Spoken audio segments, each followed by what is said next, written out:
Expansion hockey doesn't start with highlights. It starts with habits. Showing up in a new sweater, in a new city, in a new league reality, and doing your job even when the night's going against you.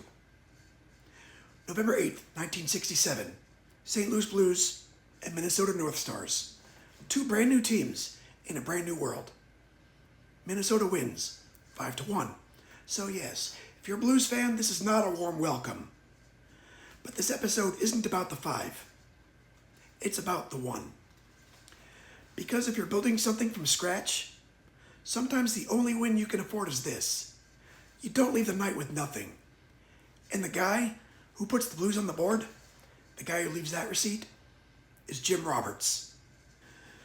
So before we even get into the game, you need to know what kind of player Jim Roberts is. Because expansion teams aren't really teams yet. They're a pile of pros with histories. Guys who have already learned hockey as a job. And Roberts is a walking instruction manual for that. He's born April 9th, 1940, Toronto, Ontario. And like a lot of Canadian kids of that era, hockey isn't some cute hobby. It's the weather. It's the neighborhood. It's the normal. If you were a kid in Toronto in the 1940s, you didn't discover hockey. Hockey discovered you, and it didn't ask first. His junior path runs through the Peterborough Petes, the old Ontario pipeline. And here's a detail I love. One of his coaches in that orbit is Scotty Bowman, years before he becomes Scotty Bowman. So Robert's foundation isn't flash. It's schooling, structure, responsibility. And this becomes his identity, a guy who can play more than one way. He plays right wing, and he can also play defense, which in hockey terms means you're volunteering to be useful. It's like putting also excel on your resume, except the excel is getting stapled into the boards.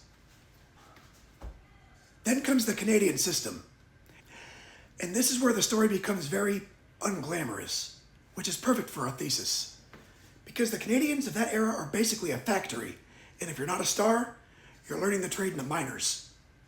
Robert spends years in that world.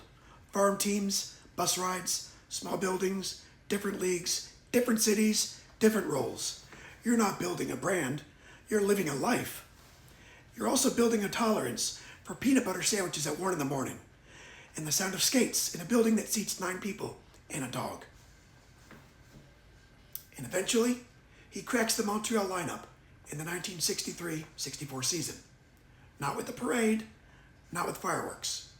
It's the normal way. A few NHL games, back down, back up, do your job. Don't embarrass yourself, and keep being useful.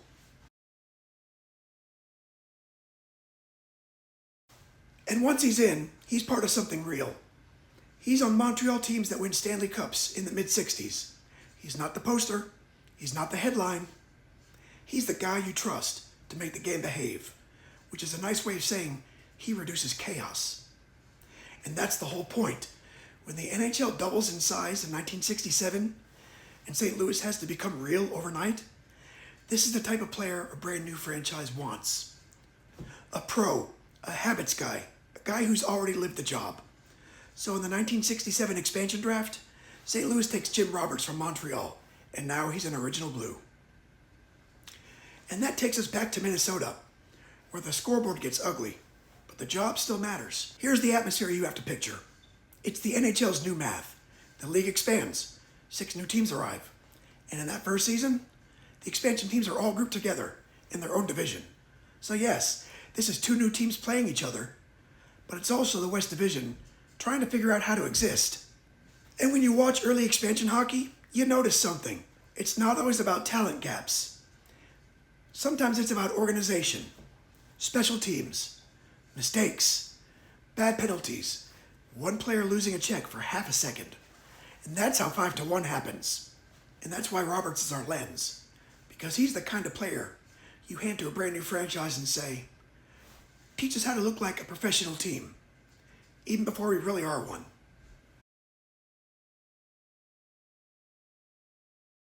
The first period starts and you can feel it immediately. Minnesota's sharper.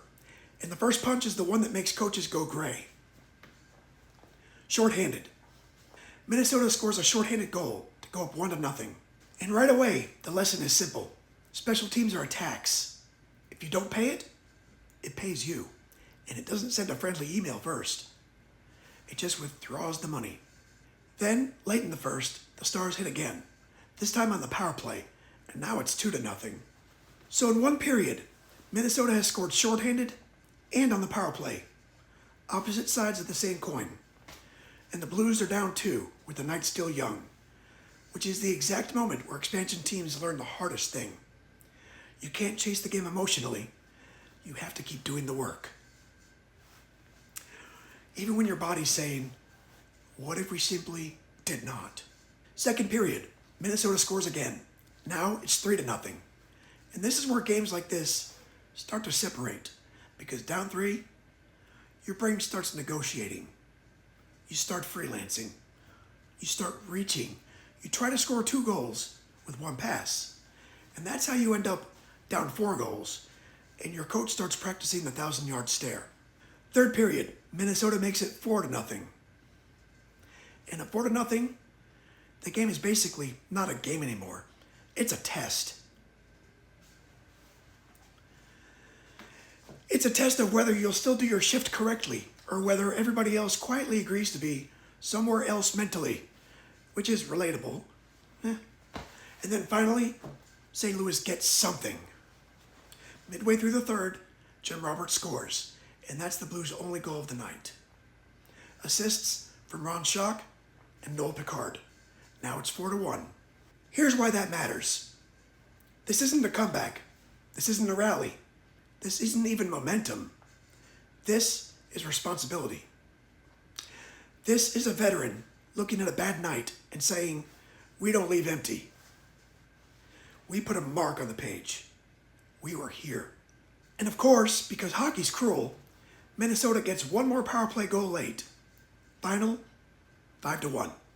Now, if you only watch this game on the scoreboard, you miss the point. Because the shots are basically even. Minnesota has 26 and St. Louis has 25. So this wasn't a game where St. Louis never touched the puck. This is a game where the difference is how the moments got spent.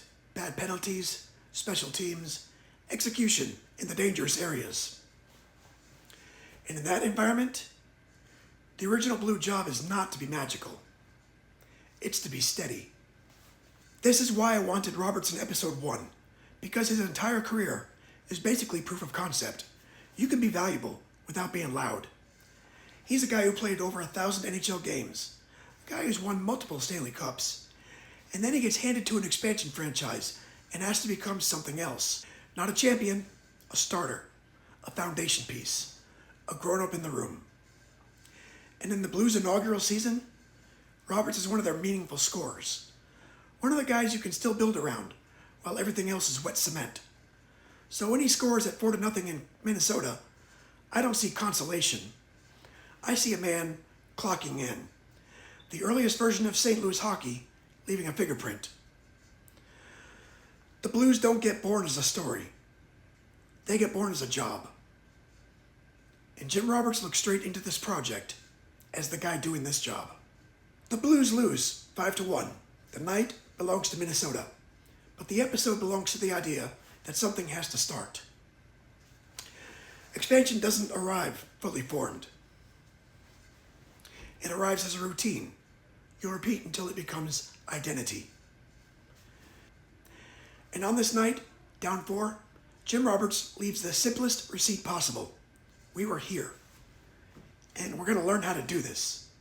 And next time, episode 2, we jump to Al Arbor, February 28th, 1968, when the Blues tie the Canadiens 3-3, which is a very fun sentence historically, because tying the Canadiens is basically the original expansion version of, well, okay, we might be real. And Montreal is probably like, hey, that's great. Please leave now. Thanks for watching.